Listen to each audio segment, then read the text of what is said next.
नमस्ते फिजियोज। आज का जो हमारा टॉपिक है वो है dislocation and subluxation of joint. ठीक है, पहले हम देखते हैं इसकी डेफिनेशन। तो एक जॉइंट का हम कब डिसलोकेशन कब बोलते हैं? जब उसके जो आर्टिकुलेटिंग सरफेस है वो कम्प्लीटली डिस्प्लेस हो जाए one from the other. Diagram के थ्रू समझते हैं। देखो, ये हमारा एक नॉर्मल जॉइंट है,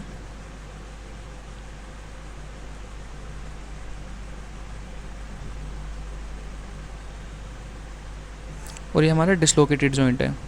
तो देखो, जो हमारा नॉर्मल जॉइंट है उसके आर्टिकुलेटिंग सरफेस कॉन्टैक्ट में है। ये एक बोन का आर्टिकुलेटिंग सरफेस है और ये दूसरी बोन का आर्टिकुलेटिंग सरफेस है, ये कॉन्टैक्ट में है। लेकिन जो डिसलोकेटेड होगा उसके जो आर्टिकुलेटिंग सरफेस होंगे वो कॉन्टैक्ट में नहीं होंगे। ठीक है, इसको बोलते हैं हम डिसलोकेशन। अब आता है हमारा सबलक्सेशन। क्या होता है?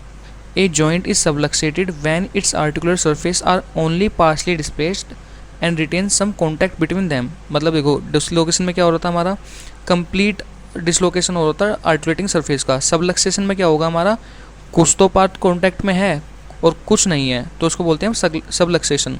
ठीक है, फिर आते हैं अब हमारी इसकी क्लासिफिकेशन क्या क्या होती है।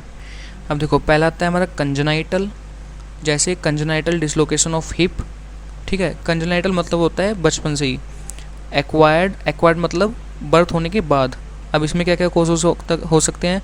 Traumatic, common in young adults due to high velocity trauma. Pathological, किसी डिजीज़ की वजह से, जैसे tuberculosis of hip, septic arthritis etcetera. फिर आता है हमारा infective.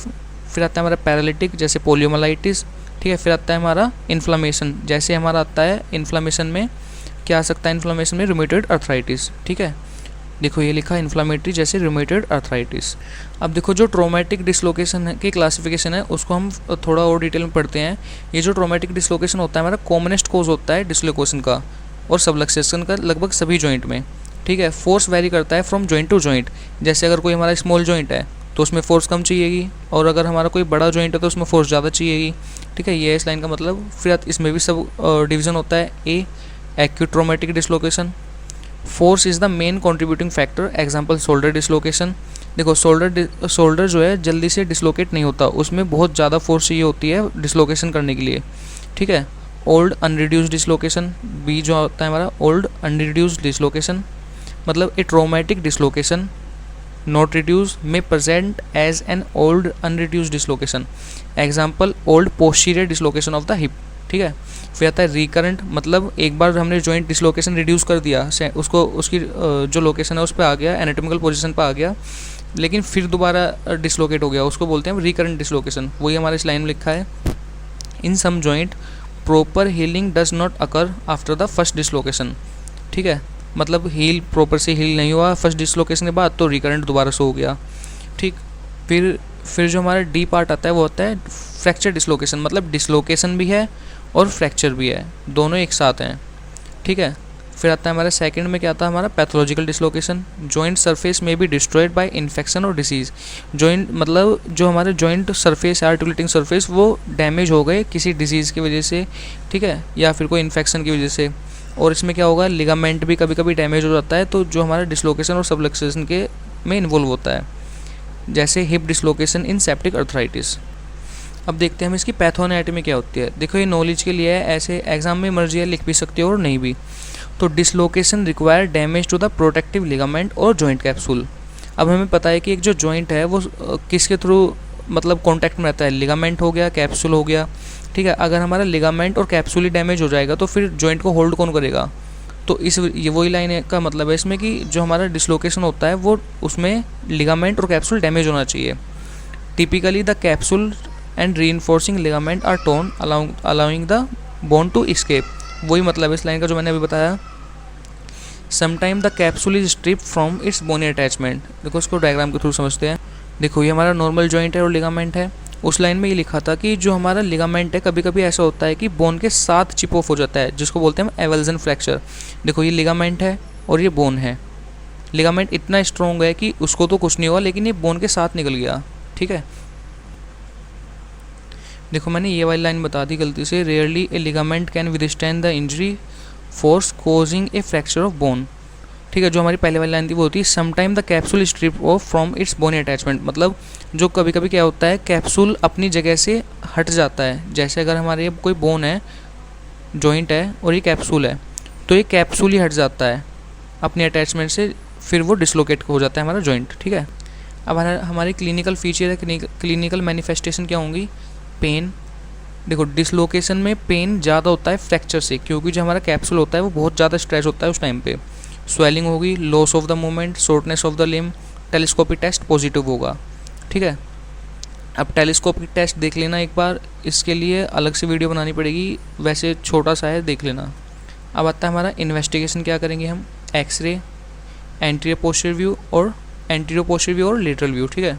In case of doubt compare with the normal joint x ray. जैसे अगर हमें शोल्डर जॉइंट का डिसलोकेशन दिखा और उसमें हमें कोई डाउट है, तो हम नॉर्मल साइड के शोल्डर जॉइंट का एक्सरे कराएंगे और दोनों को कंपेयर करेंगे। Always look for associated fracture, हमेशा देखेंगे कोई फ्रैक्चर तो नहीं है डिसलोकेशन के साथ। कॉम्प्लिकेशन क्या क्या होंगी हमारी, रीअकरेंस दोबारा हो सकता है, मायोसाइटिस ऑसिफिकेशन हो सकता है। ये मायोसाइटिस ऑसिफिकेशन हमारे मसल में बोन फॉर्मेशन हो जाती है, ज़्यादातर हमारा फ्रैक्चर और जॉइंट के पास जो इंजरी होती है उसकी वजह से होती है। Persistent instability, joint stiffness, secondary osteoarthritis, avascular necrosis, मतलब डिसलोकेशन की वजह से उस बोन की ब्लड वेसल डैमेज हो गई और एवेस्कुलर नेक्रोसिस हो गया। अब आता है हमारा ट्रीटमेंट। देखो ट्रीटमेंट पहले आता है हमारा कंजर्वेटिव का मतलब होता है बिना किसी जो साइट है उसको ऑपरेट किए हुए, बिना किसी कोई इंसिजन लगाए हुए, कट लगाए हुए, सूचर लगाए हुए, वो आता है कंजर्वेटिव मेथड, ठीक है। Reducing dislocation through closed manipulative manure, मतलब पहले हम डिसलोकेशन को मैनिपुलेट करेंगे कि कैसे है, कहाँ पे है, फिर उसको उस पर ट्रैक्शन देंगे। ट्रैक्शन देने के बाद जब हमें लगेगा कि हाँ अब जॉइंट हमारा एनाटॉमिकल पोजीशन में आ गया, फिर उसको मूव करा के देखेंगे जो उसकी नॉर्मल मूवमेंट होती है, जैसे फ्लेक्शन एक्सटेंशन, तब हम कंफर्म करते हैं कि हाँ हमारा जॉइंट रिड्यूस हो चुका है, ठीक है। इसमें क्या हुआ है, देखो it produce instant pain relief to patient. जैसे ही जॉइंट रिड्यूस होगा हमारा पेन एकदम से रिलीफ हो जाएगा। प्रोलॉन्ग ट्रैक्शन में be needed for some dislocation, कुछ डिसलोकेशन में हमारा ज़्यादा देर तक ट्रैक्शन लगाना चाहिए होता है, जिसको हम उसको एनाटॉमिकल पोजीशन में ला सकें, रिड्यूस कर सकें। देखो बी आता है हमारा ऑपरेटिव मेथड। अगर हमारा कंजर्वेटिव मेथड फेल हो जाता है या फिर कोई बोन का सेगमेंट जॉइंट के अंदर रह जाता है, जैसे देखो हमारा जैसे शोल्डर डिसलोकेट हुआ और ह्यूमरस का हेड का फ्रैक्चर हुआ और वो हमारा ग्लिनोइड कैविटी में रह गया, तो अगर हम इसको डिसलोकेट करेंगे तो कैसे करेंगे, पहले ये बोनी फ्रैगमेंट निकालना होगा तब ये डिसलोकेट होगा, तो उस कंडीशन में हमें ऑपरेशन करना होगा, ठीक है। तीसरा डिसलोकेशन डिटेक्ट लेट, अगर डिसलोकेशन में बहुत लेट देखा है तो हमें ऑपरेशन करना होगा फिर। और फ्रैक्चर डिसलोकेशन, मतलब डिसलोकेशन के साथ फ्रैक्चर भी है। अब इसका प्रोसीजर कैसा होगा, जो ऑर्थोपेडिशियन डॉक्टर होते हैं वो वॉश करते हैं स्किन को विद एंटीसेप्टिक, इसको बोलते हैं हम ऑर्थोपेडिक टॉयलेट, ठीक है। वो हमारा वुंड वगैरह में भी क्लियर होता है। फिर होता है हम एक इंसिजन लगाते हैं, कट लगाते हैं अंडर एनेस्थीसिया, असिस्ट करते हैं अफेक्टेड पार्ट को, रीअलाइन करते हैं फ्रैक्चर को और डिसलोकेशन को, अगर फ्रैक्चर प्रेजेंट हो तो उसको भी रीअलाइन करते हैं और डिसलोकेटेड बोन को अप्लाई करते हैं। फिर इम्प्लांट अगर ज़रूरत है, जैसे हमारा इंट्रामेडुलरी नेल अगर फ्रैक्चर है कोई, ठीक है, और हमें अगर कोई एवल्जन फ्रैक्चर हो तो फिर उसमें कोई के वायर वगैरह, फिर हम सूचर लगा देते हैं, स्किन को बंद कर देते हैं और रिकवरी मोड होता है फिर हमारा, फिर रिहेबिलिटेशन होता है बाद में। ये हमारा इसका इंट्रोडक्शन था। डिसलोकेशन हमारा हर जॉइंट का अलग होता है, जैसे शोल्डर डिसलोकेशन, ठीक है, हिप डिसलोकेशन, ये डिटेल में हम बाद में पढ़ेंगे। इनके कंजर्वेटिव ट्रीटमेंट और हमारा ऑपरेटिव मेथड ट्रीटमेंट, ये सब हमारा अलग होता है। ये सब नोट्स मेरे टेलीग्राम चैनल मूवमेंट मास्टरी पे अवेलेबल हैं, वहाँ पे जाके देख लेना।